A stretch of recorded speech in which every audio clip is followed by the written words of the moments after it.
పిండి రుబ్బే పని లేకుండా 10 నిమిషాల్లో క్రిస్పీగా గారెలు ఎలా చేసుకోవాలో చూద్దామా?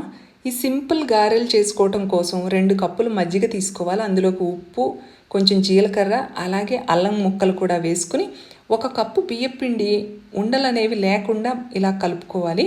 ఇలా కలుపుకున్నాక ఈ ప్యాన్ని స్టవ్ మీద పెట్టుకుని లో ఫ్లేమ్లో ఇలా తిప్పుతూ మనము 5 నిమిషాలు కనుక కుక్ చేసుకుంటే మనకి బియ్యపిండి ఇలా చిక్కపడిపోతుందండి. ఇలా దగ్గరగా పిండి ముద్దలాగా వచ్చాక స్టవ్ ఆఫ్ చేసుకుని దీన్ని ఆరనివ్వాలి.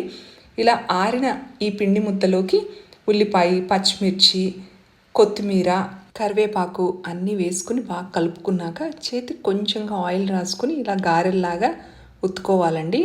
వీటిని ముందే చేసి ఒక ప్లేట్లో పెట్టుకుంటే మనకి ఫ్రై చేసుకోవడం ఈజీగా అవుతుంది.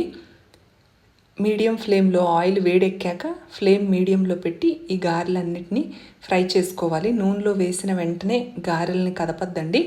అవి పైకి ఇలాగ తేలాక అప్పుడు తిప్పండి. 2 వైపులా లైట్ గోల్డెన్ బ్రౌన్ కలర్ వస్తే సరిపోతుంది. మరీ ఎక్కువ కలర్ రానివ్వద్దు. పైన క్రిస్పీగా ఉండి లోపలేమో సాఫ్ట్గా ఉండే గారెలు 10 నిమిషాల్లో రెడీ అవుతాయండి. ఈ రెసిపీ నచ్చినట్లయితే ట్రై చేయండి. ట్రై చేస్తే ఎలా వచ్చిందో కామెంట్ చేయండి. Thank you.